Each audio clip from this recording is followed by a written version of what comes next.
সম্প্রতি লন্ডন থেকে সিঙ্গাপুরগামী সিঙ্গাপুর এয়ারলাইন্সের একটি ফ্লাইট ব্যাপক টার্বুলেন্সে পড়ে। সেই ঘটনায় অন্তত একজন নিহত হয়েছে এবং ওখানে প্রায় ৩০ জন যাত্রী আহত হওয়ার খবর পাওয়া গেছে। সিঙ্গাপুর এয়ারলাইন্সের বোয়িং 777-300 ওই বিমানটি পরবর্তীতে ব্যাংককে জরুরি অবতরণ করতে হয় এবং সেখানে আহত যাত্রীরা চিকিৎসা নেয়। SQ321 ওই ফ্লাইটটি যেই উচ্চতায় উঠছিল সেই উচ্চতা থেকে মুহূর্তের মধ্যে হু হু করে ৬,০০০ ফিট নিচে নেমে যায় এবং সেখানে উঠতে থাকে। এতেই ঘটে এই টার্বুলেন্সের বিপত্তি। সিঙ্গাপুর এয়ারলাইন্সের এই টার্বুলেন্সের ঘটনার রেশ কাটতে না কাটতে আরেকটি বিমান টার্বুলেন্সের ঘটনা আমরা পাই। সেটি হলো কাতার এয়ারওয়েজের এই ফ্লাইটটি যাচ্ছিল ডাবলিনে। ২৬শে মে ঢাকার আকাশে যখন নাকি রেমালের এই তোড়জোড় তাণ্ডব, সেই সময় বিমানের টার্বুলেন্সের ঘটনাটি অনেকটা আড়ালে পড়ে যায়। তবে আন্তর্জাতিক সূত্রগুলো থেকে পাওয়া খবরে যেটা দেখা গেছে, কাতার এয়ারওয়েজের এই ফ্লাইটটি যখন তুরস্কের উপর দিয়ে ফ্লাই করছিল তখনই ব্যাপক এই টার্বুলেন্সের মধ্যে পড়ে। পরপর দুটি ঘটনা, এই টার্বুলেন্সের ঘটনা, অনেকে যারা নাকি বিমানে উঠতেই ভয় পায় তাদের অনেকের মধ্যেই একটা কৌতূহল, বলা যায় ভয় তৈরি করেছে। টার্বুলেন্স আসলে তাইলে কি? টার্বুলেন্স আসলে কি সেটা আসলে আমরা কম বেশি সবাই জানি। যারা বিমানে ভ্রমণ করি তাদের কাছে ব্যাপারটি নতুন কিছু নয়। সাধারণ জ্ঞানে যেটা বলে, বিমান যখন নাকি আকাশে চড়তে থাকে তখন দুই দিক থেকে আসা যে বাতাস, সেই বাতাসের মুখোমুখি সংঘর্ষের মধ্যে যে পকেট তৈরি হয় তার মধ্যে বিমানটি হয়তো পড়ে যায় এবং তাতে এক ধরনের ঝাঁকুনি হয়। এই ঝাঁকুনিতে ব্যাপক কোনো ক্ষতি, অর্থাৎ বিমান চালকরা যেভাবে বিমান চালনা শেখেন তাতে করে এই টার্বুলেন্সও সামাল দেওয়ার মতন ট্রেনিং তাদের থাকে। সুতরাং টার্বুলেন্সে পড়লেই যে বিমানটি বিধ্বস্ত হয়ে যাবে, বিমানটি হারিয়ে যাবে, এমন কোনো কথা নয়।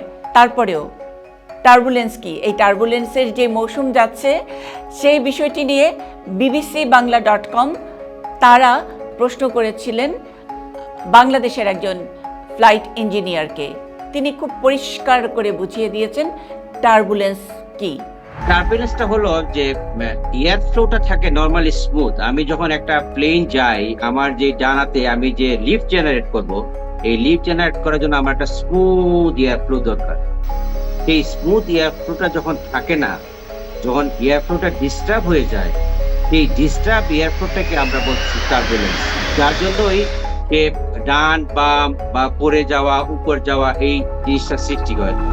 ক্যাপ্টেন আবদুল্লাহ যেমন করে একেবারে হাতে একটি খেলনা বিমান নিয়ে দেখিয়ে বুঝিয়ে দিয়েছেন, তাতে টার্বুলেন্স নিয়ে যাদের নাকি ভয় আছে, যারা টার্বুলেন্স নিয়ে এত প্রশ্ন করছেন কেন এত টার্বুলেন্স হচ্ছে, তাদের আসলে কোনো রকমের কনফিউশন থাকার কথা নয়। তবে সংবাদকর্মী হিসেবে আমার একটি ব্যক্তিগত কনফিউশন, টার্বুলেন্স হয়, টার্বুলেন্স শব্দটি আছে, টার্বুলেন্স এই বিমান চালনার বিদ্যার মধ্যে একটি অংশ, সেটা শিখতে হয় টার্বুলেন্স ম্যানেজ করা। কিন্তু হঠাৎ করেই এই সময়টায় কেন এত টার্বুলেন্সের ঘটনা ঘটছে? কোনো কোনো ঘটনা যেগুলোতে আহত হচ্ছে, যেগুলো নাকি ব্যাপক একটা অ্যাক্সিডেন্টের মধ্যে পড়ে যাওয়ার মতো অবস্থা হয়েছিল, সেগুলো নিউজ হচ্ছে। বাকি টার্বুলেন্স আসলে মাঝ আকাশে হয়ে মাঝ আকাশে এই খবরটিও উড়ে যাচ্ছে। এই বিষয় নিয়ে আমি নিজে ব্যক্তিগতভাবে AI এর সহযোগিতা নিয়েছিলাম। AI এর সহযোগিতায় আমি টার্বুলেন্স নিয়ে জানবার চেষ্টা করেছি এবং সেখানে প্রশ্ন করেছি যে আমরা গ্লোবাল ওয়ার্মিং বলছি এবং মধ্যপ্রাচ্যের অনেক দেশ এখন যেই কাজটি করছে, ক্লাউড সিডিং বলে একটি প্রসেস করে তারা আসলে মাঝ আকাশ থেকে বৃষ্টিটা তাদের দিকে নিয়ে যাচ্ছে। এই ঘটনাটি ব্যাপকভাবে হচ্ছে, ইউরোপেও কোথাও কোথাও হচ্ছে। সেই কারণটি টার্বুলেন্সের সঙ্গে কোনোভাবে জড়িত কি না, এরকম একটি প্রশ্ন রেখেছিলাম AI এর কাছে। তারা যেই উত্তরটি দিয়েছে সেটা যদি একটু আমি পড়ে শোনাই।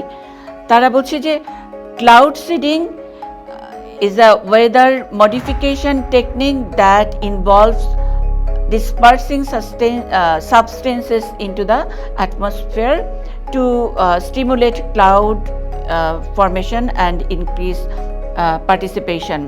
While cloud seeding is primarily used to enhance rainfall in arid regions or reduce the impact of droughts. Some theories suggested a potential link between cloud seeding and air turbulence.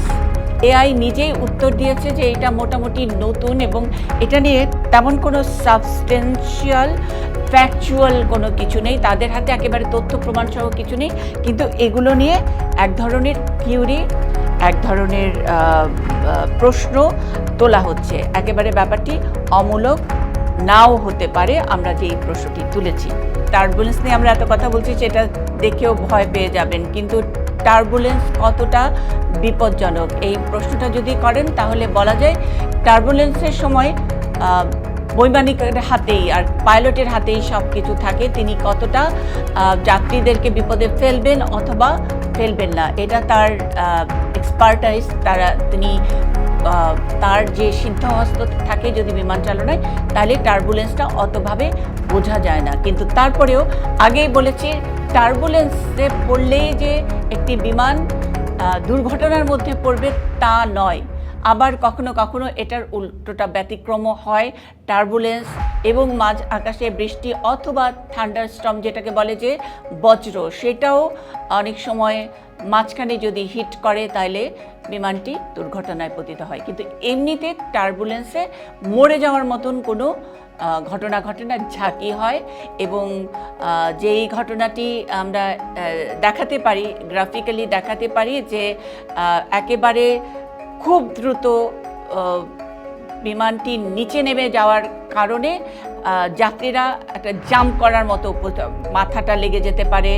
এই কারণেই টার্বুলেন্স যখন নাকি সংকেতটা দেখা যায় তখন আমাদের যাত্রী হিসেবে সবারই সিট বেল্ট শক্ত করে বেঁধে মাথা নিচু করে বসে থাকতে হয়, যেটা বিমানে ওঠার পরে যে ভিডিও সেই ভিডিওতে দেখানো হয় অথবা বিমান বালা যারা আছেন, এয়ার হোস্টেস যারা আছেন, তারা তখন নিয়ন্ত্রণ করেন।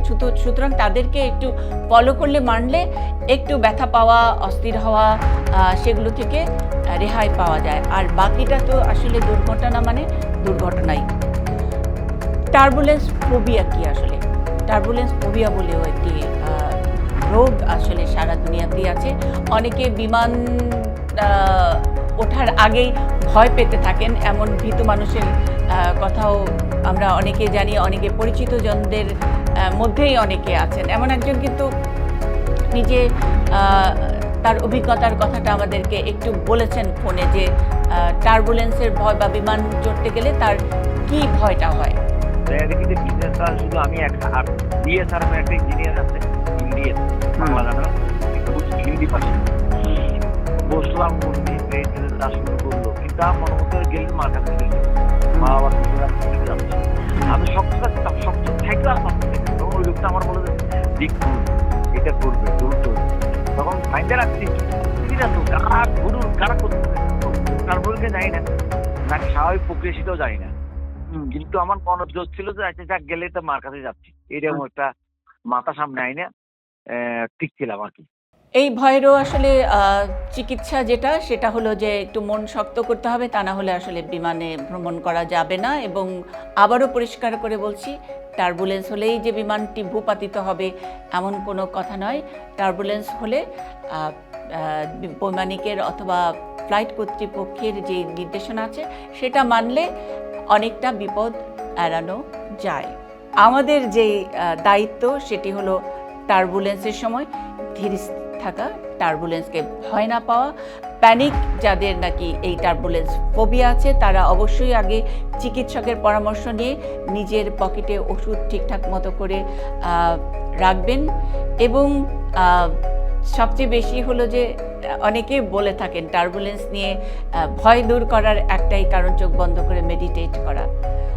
মনে মনে মন শান্ত করুন, তাইলে টার্বুলেন্স, সব ধরনের টার্বুলেন্স, বিমানের টার্বুলেন্স হোক আর আমাদের চারিদিকে নানা রকমের সহযোগিতা নানান কিছুর টার্বুলেন্স হোক, এটা আমরা শান্তভাবেই ওভারকাম